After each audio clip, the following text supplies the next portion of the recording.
யோபு 1ஆம் அதிகாரம் 6 முதல் 10 வரைக்கும் உள்ள வசனங்களை வாசிக்கிறேன். யோபு 1:6-10 வரைக்கும்.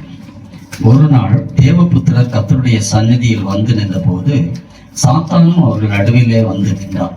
கர்த்தர் சாத்தானை பார்த்து, நீ எங்கே இருந்து வருகிறாய் என்றார். சாத்தான் கர்த்தருக்கு பிரதியுத்தரமாக, பூமி எங்கும் உலாவி அதில் சுற்றி திரிந்து வருகிறேன் என்றார். கர்த்தர் சாத்தானை நோக்கி, என் தாசனாகிய யோபின் மேல் கவனம் வைத்தாயோ? உத்தமனும் சன்மார்க்கனும் தேவனுக்கு பயந்து பொல்லாப்புக்கு விலகிறவனுமாகிய அவனைப் போல பூமியில் ஒருவனும் இல்லை என்றார். அதற்கு சாத்தான் கர்த்தருக்கு பிரதியுத்தரமாக, யோபு விரதமாகவா தேவனுக்கு பயந்து நடக்கிறான்?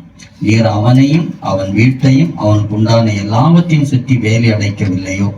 அவன் கைகளின் கிரியை ஆசீர்வதித்தேன், அவனுடைய சம்பத்து தேசத்தில் பெருகிற்று. கண்களை மூடி நாம் ஜெபிக்கிறோம். எங்களை அதிகமாக நேசிக்கிற அன்பின் பரலோக பிதாவே, இந்த நேரத்துக்காக நாங்கள் நன்றிகளின் ஸ்தோத்திரங்களை எடுக்கிறோம். நல்ல ஒரு சாயந்தர வேளையை கர்த்தர் எங்களுக்கு கிருபையாக கொடுத்ததுக்காக ஸ்தோத்திரம். ஆண்டவரே, நாங்கள் எல்லாரும் காலையில எங்களுடைய திருச்சபைகளுக்கு சென்று தேவனை வழிபட்டு ஒரு ஆசீர்வாதத்தை அங்கே நாங்கள் பெற்றுக்கொண்டோம். இன்னைக்கு முதல் வாரமா இருக்கிறதுனால எல்லாரும் கம்யூனியன் எடுக்க கர்த்தர் பாராட்டின கிருபைக்காக ஸ்தோத்திரம். இன்னைக்கு சாயந்தரத்தை நாங்கள் வீணடிச்சிடாது படிக்கும், அது வேஸ்டா போகாத படிக்கும். இதுவரை கர்த்தருடைய வார்த்தையை கேட்பதற்கு இன்றைக்கு நாங்கள் அனைவரையும் கூடி வந்திருக்கிறோம். கர்த்தர் என்னோடு கூட கர்த்தர் பேசுமாறு ஜெபிக்கிறோம். வேத வசனத்தின் மூலியமாக கர்த்தர் எங்களோடு இடைப்படுமாறு ஜெபிக்கிறோம். என்ன வார்த்தை பேசினா உங்களுடைய பிள்ளைகளுக்கு அது ஒரு ஆசீர்வாதம். அந்த வார்த்தையை சொல்ல எனக்கும் எங்களுக்கும் உதவி செய்யுங்க. கர்த்தர் நாம மாத்திரம் மகிமைப்படட்டும். இயேசுவின் நாமத்தில் ஜெபிக்கிறோம் ஜீவனுள்ள நல்ல பிதாவே, ஆமென். ஆண்டவராகிய இயேசு கிறிஸ்துவின் நாமத்தில் வந்திருக்கிற கர்த்தருடைய பிள்ளைகள் ஒவ்வொருவருக்கும் என்னுடைய அன்பின் வாழ்த்துக்களை நான் தெரிவித்துக் கொள்கிறேன். கர்த்தர் நம்மை நிச்சயமாகவே ஆசீர்வதிப்பாராக. என்னோட அன்போடு அழைத்த அருமையான மகன் மிஸ்டர் ஜாஷுவா அவர்களுக்கும் அவங்களுடைய அன்பு தாயார் விஜயராணியம்மா அவர்களுக்கும் என்னுடைய நன்றியை நான் தெரிவித்துக் கொள்கிறேன். கர்த்தர் இன்னைக்கு நமக்கு கொடுத்திருக்கிறது ஒரு செய்தியின் தலைப்பு என்னன்னா, யோபின் மீது கவனம் வைத்தாயோ? Have you noticed Job?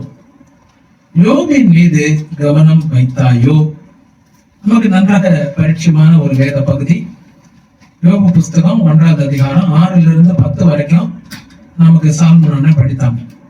அந்த பகுதியில் இருக்கிற சில காரியங்களை இன்னைக்கு பார்த்து நாம் ஜெபித்து முடிக்கலாம். அதுல கர்த்தர் சாத்தானை பார்த்து கேட்கிற ஒரு வார்த்தை.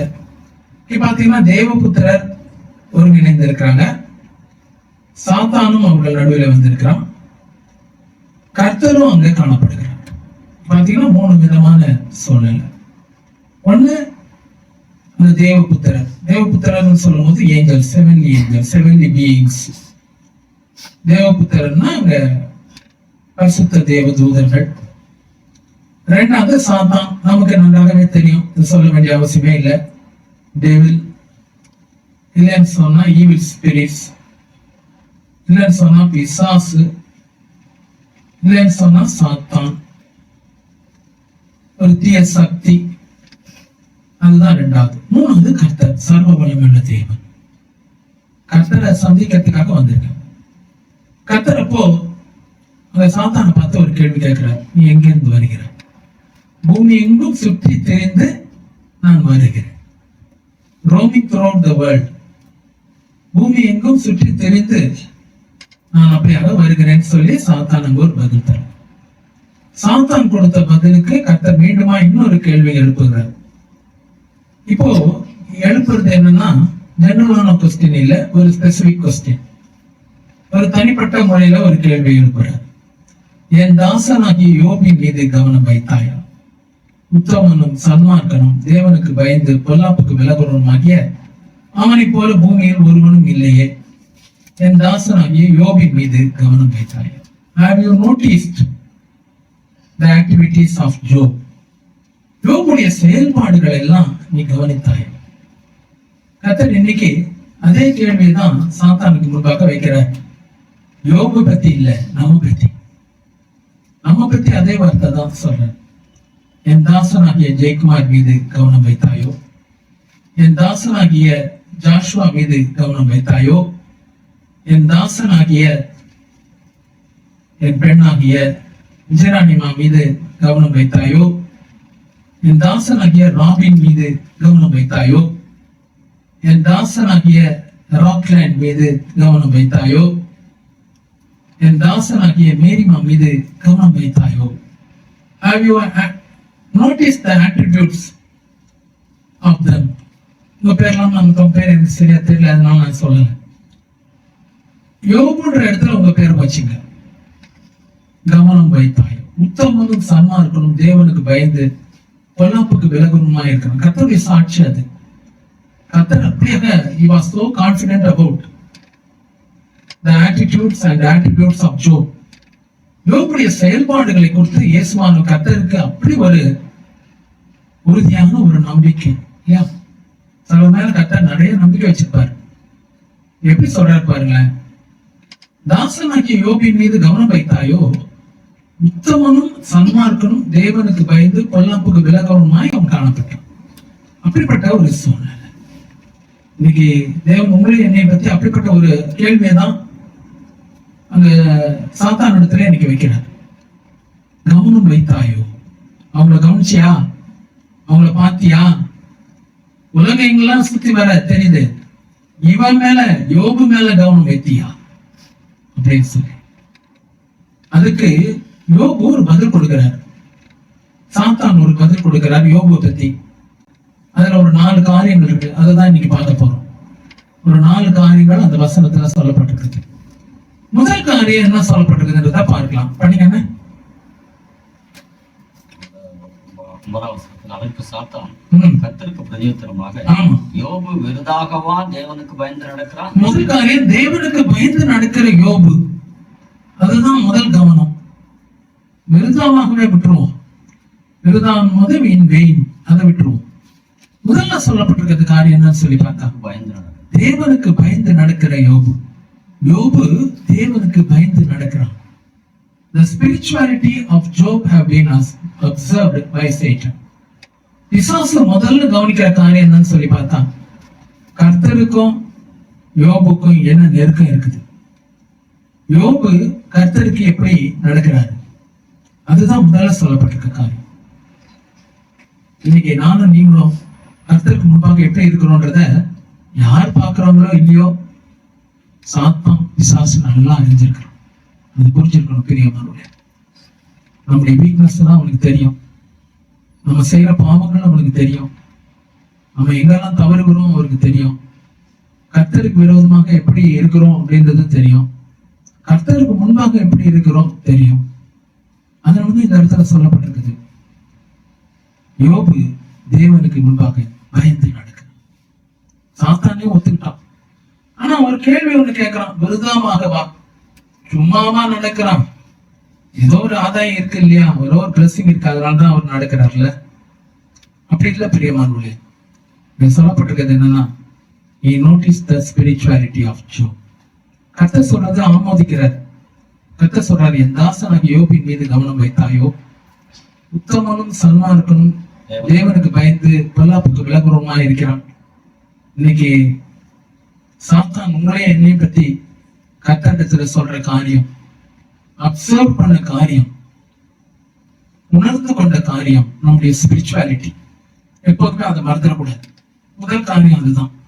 நம்முடைய ஸ்பிரிச்சுவாலிட்டி என்னன்றது நமக்கு தெரியாம இருக்கலாம். நம்முடைய ஆவிக்குரிய தன்மை எவ்வளவு ஜெபிக்கிறோம், எவ்வளவு பைபிள் படிக்கிறோம், எவ்வளவு உபாசிக்கிறோம், எவ்வளவு காணி கொடுக்கிறோம், எவ்வளவு தசமா கொடுக்கிறோம், எவ்வளவு ஆலயத்துக்கு வர்றோம், மனிதர்களுக்கு முன்பாக எப்படி இருக்கிறோம், நம்முடைய நோக்கங்கள் என்ன, பல காரியங்கள் இருக்குல்ல. அதெல்லாம் நமக்கு தெரியாம இருக்கலாம், கர்த்தருக்கு தெரியும். அது நேரத்தில் பிசாசுக்கும் அது நன்றாக தெரியும். அதையெல்லாம் கவனிக்கிறவனா இருக்கிறான். கவனிக்கிற ஒரு சாத்தான். கவனம் வைத்தாயோ அப்படின்ன உடனே இப்படி சொல்லல, எனக்கு ஒண்ணுமே தெரியலையா யோபை பத்தி, எல்லாமே மூடி மறைத்த மந்திரமாக இருக்குது, ஸ்கிரீன் போட்டில மறைத்து வைத்திருக்கிறேன், எனக்கு ஒண்ணுமே தெரியலையா யோபை பத்தி, அப்படியா சொன்னாரு? யோபு தேவனுக்கு முன்பாக பயந்து நடக்கிறான். அதான் முதல் காரியம். காரியத்தை குறித்து பார்க்கலாம். அவனையும் அவன் வீட்டையும் அவனுக்கு உண்டான எல்லாவற்றையும் சுற்றி வேலி அடைக்கவில்லையோ. இரண்டாவது காரியம், அவனையும் அவனுக்கு உண்டான எல்லாவற்றையும் அவன் வீட்டையும் சுற்றி வேலி அடைக்கவில்லையா. இரண்டாவது அப்சர்வேஷன் அங்க என்ன சொல்லி பார்த்தா, ஒரு வேலி என்ற ஒரு வார்த்தை சொல்லப்பட்டிருக்குது. முதல் காரியம் அப்சர்விங் ஸ்பிரிச்சுவாலிட்டி, ஆவிக்குரிய தன்மையை அங்க பார்த்தாரு. இரண்டாவது இங்க சொல்லப்பட்டிருக்கிறது என்னன்னு சொன்னா, நீ அவனையும் அவனுக்கு உண்டான எல்லாத்தையும் அவனுடைய வீட்டையும் சுற்றி நீர் வேலி அடைக்கவில்லை. அவன் போது யோபுவை குறித்து சொல்லப்பட்டிருக்கு. இரண்டாவது அவனுடைய வீடுன்னும் போது நமக்கு தெரியும், வீட்டுல இருக்க பொருட்கள், அதுல இருக்கிற பணம், நகைகள், அதுல இருக்கிற சொத்துக்கள், அதுல இருக்கிற ஆட்கள், நபர்கள் எல்லாம் அது வீடு. அடுத்தது அவனுக்கு உண்டான எல்லாம் போது இதுல எல்லாமே கவர் ஆயிடுச்சு. அவனுடைய பிசினஸ், அவனுடைய ஆடு மாடுகள் எல்லாமே, அவர் என்னெல்லாம் வைத்திருந்தாலும் அவனுக்கு உண்டான எல்லாம் சொல்லப்பட்டிருக்கு. கர்த்தர் இன்னைக்கு உங்களுக்கு எனக்கும் அதுதான் கொடுத்திருக்கிறார். பிரியமானவர்களே, the Lord has protected us. ஆமா, இல்லைன்னு சொன்னா இந்த உலகத்துல நானும் நீங்களும் வாழவே முடியவே முடியாது. கர்த்தர் நம்ம பாதுகாத்துக்கிறார். என்ன பாதுகாத்திருக்கிறார்? ஜாஷுவாவை பாதுகாத்திருக்கிறார், இஸ்ரானிமாவை பாதுகாத்திருக்கிறார், மேரியை பாதுகாத்திருக்கிறார், ராபினை பாதுகாத்திருக்கிறார், ராக்லாண்டை பாதுகாத்திருக்கிறார், அருமையான ஐயாவையும் மகளையும் பாதுகாத்திருக்கிறார், பிள்ளைகளை கர்த்தர் பாதுகாத்திருக்கிறார், வேலி அடைத்திருக்கிறார். பிரியமானவர்களே, கர்த்தர் வேலி அடைத்திருக்கிறார். இங்க பாத்தீங்கன்னா, நீர் அவனையும் அவனுக்கு உண்டான எல்லாவற்றையும் அவனுடைய வீட்டையும் சுற்றி வேலி அடைக்க. யார் அடிச்சது வேலி? ஒரு கேள்வி வருது. யோபுவே அடிச்சுக்கிட்டாரா? வேலி வாங்கின்னு வந்து இன்னைக்கு பென்ஸ் எல்லாம் போடுறாங்கல்ல, கம்பு அங்கங்க கல்லு நட்டு அதுக்கு பிறகு ஒரு ஃபென்ஸ் போட்டு முள் கம்பி வச்சு யோபுவே அடிச்சுக்கிட்டார். யோபு போட்ட வேலி அல்ல. பிசாசு சொல்றான், நீர் அவனையும் அவனுடைய உண்டான எல்லாவற்றையும் நீர் வேலி அடைத்திருக்க.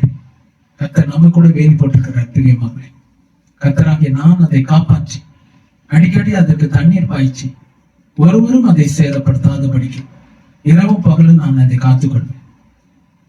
ஏசாயா தீர்க்கதரிசன புஸ்தகம் 27 அதிகாரம் 3வது வசனம் தான் சொல்லுது. ஏசாயா 27:3, கர்த்தராகிய நான் அதை காப்பாற்றி அடிக்கடி அதற்கு தண்ணீர் பாய்ச்சி ஒருவரும் அதை சேதப்படுத்தாதபடிக்கு இரவும் பகலும் நான் காத்துக்கொள்வேன். First observation spirituality. Second observation God's protection. கர்த்தர் அங்க பாதுகாத்து இருக்கிறத அங்க பிசாசு இல்லைன்னா சாத்தான் கர்த்தரிடத்துல சொல்றான். என்ன நீ பார்த்த யோபுடைய வாழ்க்கையில வேலி அடைத்து இருக்கிறத பார்த்திருக்கிற, நீர் எல்லாத்தையும் சுற்றி அக்கினி போட்டு இருக்கிறத பார்த்துருக்க. நான் அதற்கு சுற்றி அக்கினி மதிலா இருந்து அது நடுவிலே மகிமையா இருப்பேன். சகரியா 2வது அதிகாரம் 5வது வசனம், நான் அதற்கு சுற்றி அக்கினி மதிலா இருந்து அது நடுவிலே மகிமையா இருப்பேன். கர்த்தர் அதுதான் அங்க சொல்லியிருக்கிற ஒரு வார்த்தை. கர்த்தர் சுத்தியில் அக்கினி போட்டிருக்கிறார். இன்னைக்கு நம்ம சுத்திலும் கூட அதுதான். பிரியமானவர்களே, பல கேள்விகள் இருக்கலாம். ஏன் இந்த பிரச்சனை, ஏன் அந்த பிரச்சனை, ஏன் இன்னும் வலிக்குது, இன்னும் ஏன் தலை சுத்துது, ஏன் இன்னும் கால்கள் வீக்கா இருக்குது, ஏன் இந்த பிரச்சனை, ஏன் இன்னும் பண நெருக்கடிகள். ஆனா தேவன் இன்னைக்கு தீர்மானமா சொல்றாரு, நான் அவனையும் அவனுக்கு உண்டான எல்லாத்தையும் அவனுடைய வீட்டையை சுற்றி வேலி அடைத்திருக்கிறேன். நான் அதை பாதுகாத்து இருக்கிறேன். நம்பிக்கையோடு இருக்கலாம். பிரியமானவர்களே, எதுவும் படாது. சும்மா பயம் காட்டும், அவ்வளவுதான். பயப்படுத்துறதோடு போயிடும். நம்ம சிலதெல்லாம் பாத்தீங்கன்னா அவ்வளவுதான். இந்த ஆவிகளுக்கெல்லாம் இல்லையா, அந்த போராட்டங்கள்லாம் வெறும் பயமுறுத்துறதோட நின்றுடும். சிலதுக்கெல்லாம் அப்படிதான். அவதுக்கு மேல ஒண்ணு அதிகாரம் கிடையாது தொடரத்துக்கோ. இங்க பாத்தீங்கன்னா தேவன் இன்னைக்கு சொன்ன காரியம் என்னன்னா, நீ போய் அவனை தொடுன்னு சொல்ல, கவனம் வைத்தாயா. அதுதான் கவனம் வச்சதுல இவன் அவன் பார்த்ததுதான் அப்சர்வேஷன் தான். வேலி போட்டு வச்சிருக்கிறீங்க, என்னத்த தொட முடியும் சொல்லுங்க? அவ்வளவு வேலி போட்டு வச்சிருக்கிறீங்க. இதுதான் அங்க இருக்கிற சூழ்நிலை. கர்த்தர் நீங்க உங்களையும் என்னையும் பாதுகாக்கிற தேவனா இருக்கிறார். தேவன் உங்களை என்னை பாதுகாத்து இருக்கிறார். இத்தனை வருஷமாக 39 வருஷமாக என்னை பாதுகாத்து இருக்கிறார். பிரியமானவர்களே, என் குடும்பத்தை பாதுகாத்து இருக்கிறார். தேவனுக்கு நன்றி செலுத்தும். அதான் உண்மை. 2வது காரியம், வேலியை பார்த்தார். 3வது காரியத்தை படிக்கலாம். அடுத்தது கைகளின் கிரியை ஆசீர்வதிக்க. 3வது ஆசீர்வாதத்தை பார்க்கிறான். கைகளின் கிரியை ஆசீர்வதிக்கப்பட்டிருக்குது. கைகளின் கிரியைகள், எல்லா கைகளின் கிரியைகளை கர்த்தர் அப்படியாக ஆசீர்வதித்திருக்கிறார். அதுதான் கைகளின் கிரியைகள், the works of his hands. கைகளின் கிரியைகளை அங்க கர்த்தர் ஆசீர்வதித்திருக்கிறார். பிரியமாக எப்போதுமே அதை நானும் நீங்களும் புரிஞ்சுக்கணும். கைகளின் கிரியைகளை ஆசீர்வதிக்கிற ஒரு உன்னதமான ஒரு தேவனாக காணப்படுகிறார். கைகளின் கிரியைகளை நம்ம என்ன செய்யறோமோ, அவுட் ஆஃப் அவர் ஹேண்ட்ஸ், நம்ம கைகளின் கிரியைகள். ஐயா நல்ல ஒரு ஸ்பீக்கர் கொண்டாந்து கொடுத்துருக்காங்க, கைகளின் கிரியைகள். அதை இன்னைக்கு ரெஜிஸ்டர் பண்றதுக்கு அவரே வந்துட்டார். அவரும் அவங்க மகளும் வந்திருக்கிறாங்க. பாத்தீங்கன்னா இவங்க அதுதான் அவங்க கைகளின் கிரியைகள். இப்போ வந்திருக்குது ஸ்பீக்கர், இப்போ இன்னைக்குதான் வந்திருக்கு. நம்ம எல்லாம் உண்மையாகவே வந்திருக்கிற ரொம்ப பிளஸட் தான். ஏன்னா ஜாஷுவா இன்னைக்குதான் அதை தான் வாங்கியிருக்கிறாரு. அதை செஞ்சு கொடுத்தவங்க தான் பின்னாடி உட்காந்துருக்கிறாங்க. அவங்க மகளும் ஐயாவும் உட்காந்துருக்காங்க. அவங்க தான் அந்த ஸ்பீக்கர் செஞ்சிருக்காரு. கைகளின் கிரியைகள் இல்லை, எவ்வளவு நல்ல கைகளின் கிரியைகள்ல மைக்கு, ஸ்பீக்கர் எல்லாம் சேர்ந்து ஒரு நல்ல ஒரு செட்டாக அவங்களுக்கு பண்ணி ரொம்ப ரெடியூஸ்ட் ரேட்ல அதை அவங்களுக்கு கொடுத்துருக்கேன். எதுக்கு சொல்றேன்னு சொன்னா, இதுதான் கைகளின் பிரயாசம். உன் கைகளின் பிரயாசத்தை நீ சாப்பிடுவாய், உனக்கு பாக்கிய நன்மை உண்டாயிருக்கும். சங்கீதம் 128 2வது வசனம். எல்லாருக்குமே ஒரு கைகளின் கிரியைகள்னு ஒண்ணு இருக்கும்.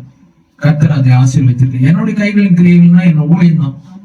எத்தனை பேர் எத்தனை கூட்டங்கள் நடத்துறோம், எத்தனை பேருக்கு ஜெபிக்கிறோம், இந்த இடத்துல போய் என்னென்ன செய்யறோம். என் கைகளின் கிரியைகளை கர்த்தர் கொடுத்தது ஊழியம் தான். ஆத்துமாக்கள் ஆதாயம், எத்தனை பேருக்கு வசனம் சொல்றோம், எத்தனை பேருக்கு அவங்களுக்காக பாரப்படுறோம், எத்தனை கட்டுகள் உடைக்கப்படுகிறது, எத்தனை பேருக்கு ஒரு ஆசீர்வாதத்தை அவங்க வாழ்க்கையில நன்மையும் கொண்டு வருகிறோம், எத்தனை பேர் சாட்சியாக எழுப்புகிறாங்க. ஒரு கேள்வி இல்லை, அதுதான் கத்தர். அதுதான் தேவன் கைகளின் கிரியைகளை ஆசீர்வதிக்கிற ஒரு சூழ்நிலை. யோபுடைய கைகளின் கிரியைகளை கூட கத்தர் நிறைவாய் ஆசீர்வதித்தார். 2வது வசனம் படிச்சா தெரியும், படிங்க. 1வது அதிகாரம் 2வது வசனம். 7 குமாரரும் 3 குமாரத்திகளும் பிறந்தார்கள். அவனுக்கு 7000 ஆடுகள். போதும். வேற 2வது சொல்லப்பட்டிருக்கிறது காரியம் என்ன சொன்னா, கைகளின் கிரியைகள் சொல்லும் போது அவருடைய வீட்டை குறிக்கிறதா இருக்குது. Job's family. இங்க பாத்தீங்கன்னா அவருக்கு 3 குமாரத்திகளும் 7 குமாரர்களும் இருந்தாங்க. ஒரு மனைவி, அதோட அவருக்கு 3 குமாரத்திகள், 3 daughters and 7 sons. 7 குமாரர்கள் காணப்பட்டாங்க. கைகளின் கிரியைகளை நீர் ஆசீர்வதித்திருக்க. ஆமா, அவனுடைய குடும்பத்தை நீர் ஆசீர்வதித்திருக்கிறீர். அதுதான் அங்க சொல்லப்பட்டிருக்கு. அது மாத்திரம் அல்ல, அங்க சொல்லப்பட்டிருக்குன்னா அடுத்த வசனத்துல கைகளின் கிரியைகளின் போது அவருக்கு 7000 ஆடுகள், 3000 ஒட்டகங்கள், 500 ஏர் மாடுகள், 500 கழுதைகள். இதெல்லாம் கைகளின் கிரியைகள். இதான் இந்த காலத்துல இன்னைக்கு நம்ம வச்சிருக்கிற மாதிரி அவங்க அந்த காலத்துல வாகனங்கள், பெரிய பெரிய BMW, இப்ப நம்ம சொல்றோம்ல BMW வச்சிருக்கிறாரு, இல்லைன்னு சொன்னா பென்ஸ் வச்சிருக்கிறாரு. இதுதான் அவங்க வச்சிருக்கிற பென்ஸ் அப்படின்னு சொல்றோம்ல. இன்னைக்கு அந்த மாதிரி இல்ல. அன்னைக்கு இருந்ததுன்னு சொல்லி பார்த்தா 7000 ஆடுகள், 7000 ஆடுகள் வைத்திருக்கிறார், 3000 ஒட்டகங்கள் வைத்திருக்கிறார், 500 ஏர் மாடுகள் வச்சிருக்க, அதே நேரத்தில் 500 கழுதைகள் வச்சிருக்க, டாங்கீஸ். கத்தருக்கு அப்படிப்பட்ட அதெல்லாம் வைத்திருக்கிறார். இதுதான் கைகளின் கிரியைகள். நீ கைகளின் கிரியைகளை ஆசீர்வதித்திருக்கிற. அதுதான் அங்க சொல்லப்பட்டிருக்கு, கைகளின் கிரியை.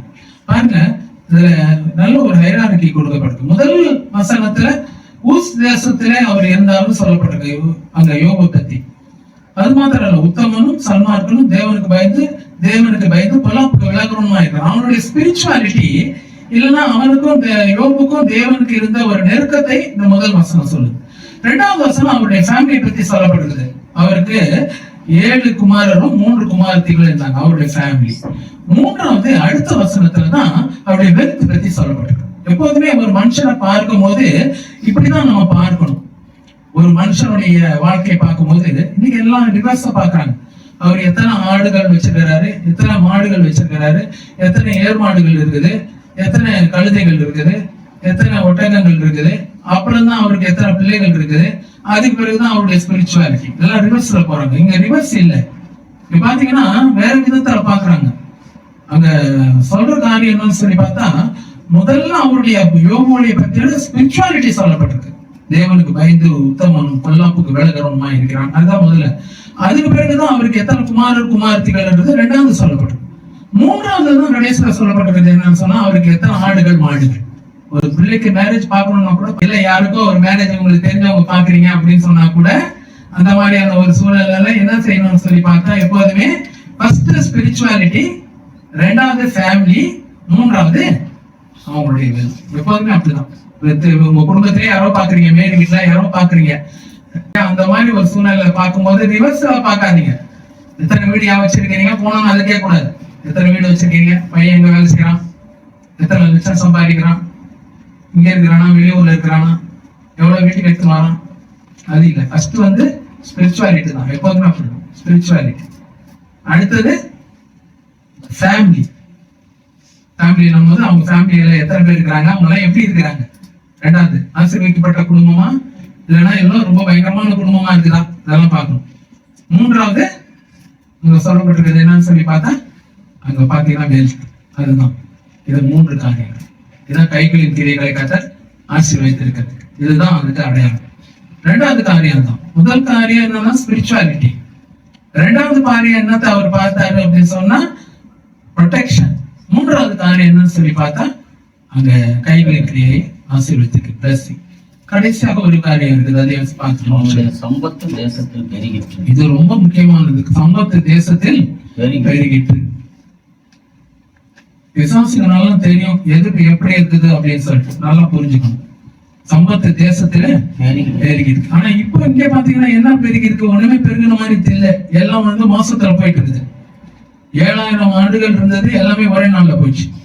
3000 ஒட்டகங்கள் இருந்தது, சபையார் வந்து எடுத்து போயிட்டாங்க. அதே நேரத்தில் 500 ஏர்மாடுகள் இருந்தது, அதையும் யாரோ வந்து அள்ளி போயிட்டாங்க.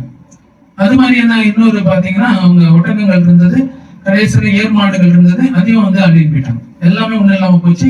10 குமாரரும் குமாரத்திகளும் அங்க ஒரே நேரத்துல யோபு பிள்ளைகள் அழிந்து போனாங்க. இப்ப எங்க தேசத்துல பெருகிறது, சம்பத்து தேசத்துல பெருகிறதுன்ற வசனம் தப்பு இல்லை. ஆனா பிசாசுக்கு அது தெரியும். பெரியவங்களோட என்ன பெருகி இருக்குதுன்றது அவனுக்கு தெரியும். படிக்கலாமே. யோபு 42வது அதிகாரம் அங்க 12வது வசனத்தை படிச்சீங்கன்னா சம்பத்து எப்படி தேசத்துல பெருகி இருக்குன்றத அங்க யோபு சொல்றாரு. படிக்கலாமே. கர்த்தர் யோபின் முன்னிலைமையை பார்த்து 42 அவன் பின்னிலைமையை ஆசீர்வதித்தார். 14,000 ஆடுகளும் 6,000 ஒட்டகங்களும் 1000 ஏர்களும் 1000 கழுதைகளும் அவனுக்கு உண்டாயின. போதும். இங்க பாத்தீங்கன்னா எல்லாம் டபுளா இருக்கு. இத வந்து பிசாசுக்கு நன்றாக தெரியும். பெரியவர்களே, what is going to happen in future. ஆமா, தீர்க்க தரிசனமா சொல்றான்னு இல்லை. ஆனா பாத்தீங்கன்னா அவனால சில காரியங்களை உணர முடியும். அப்படிப்பட்ட ஒரு காரியம் தான். கர்த்தர் கேட்ட கேள்வி என்னன்னு சொன்னா, இந்த தாசனுக்கு யோபின் மீது கவனம் வைத்தாய். யோபு கடைசியில ஒரு பதில், யோபை பத்தி ஒரு பிசாசு சொல்லுகிற ஒரு கேள்வி என்னன்னு சொல்லி பதில் என்னன்னு சொன்னா, அங்க அவன் சம்பத்து தேசத்துல பெருகிது. சம்பத்துன்றது இதுதான். மாடுகள் ஒரு சம்பத்து, ஆடு மாடுகள், ஒட்டகங்கள் ஒரு சம்பத்து, கோவேரி கழுதைகள் ஒரு சம்பத்து, அதே நேரத்தில் ஏர் மாடுகள் ஒரு சம்பத்து. அது இப்ப இருக்கிறது 7,000 தான் இருக்குது, 3,000 தான் இருக்குது, 500 தான் இருக்கு, 500 தான் இருக்கு. ஆனா சம்பத்து தேசத்துல பெருகி இருக்குன்னு சொல்றாரு. It has enlarged, it has increased. He is saying beyond the curtains of time. யோபு இப்போ ஒரு கஷ்டத்துல வரப்போறது, ஒரு நெருக்கம் வரும். 10 பிள்ளைகளும் இறந்து போவாங்க. அடுத்தது அத்தனை ஏர்மாடுகளும் போயிடும். 500 வச்சிருக்கிற போயிடும். 500 கழுதைகள் இருந்து அத்தனை போயிடும். அடுத்தது ஒட்டகங்கள் 3,000 வச்சிருக்கிற அத்தனை போயிடும். ஆடு 7,000 வச்சிருக்கிற அத்தனை போயிடும். 3 பேருக்கு அப்புறம் தேசத்துல எப்படி சம்பத்து போயிருக்கும். அதுக்கு பிறகு பாத்தீங்கன்னா அந்த வசனம் அங்க சொல்லுது, 42வது வசனம் அதிகாரத்துல 2வது வசனம். கர்த்தர் யோபுடைய முன்னிலைமை பார்க்கிறோம், பின்னிலைமை ஆசீர்வதித்தார். கர்த்தர் பின்னாடி இந்த நெருக்கடிக்கு பிறகு ஒரு ஆசீர்வாதம் வரும். முன்னிலைமைக்கு பிறகு பின்னிலைமை ஒரு ஆசீர்வாதம் வரும். ஆசீர்வாதம் வரும்போது தேசத்துல என்ன இருக்கும், சம்பத்து.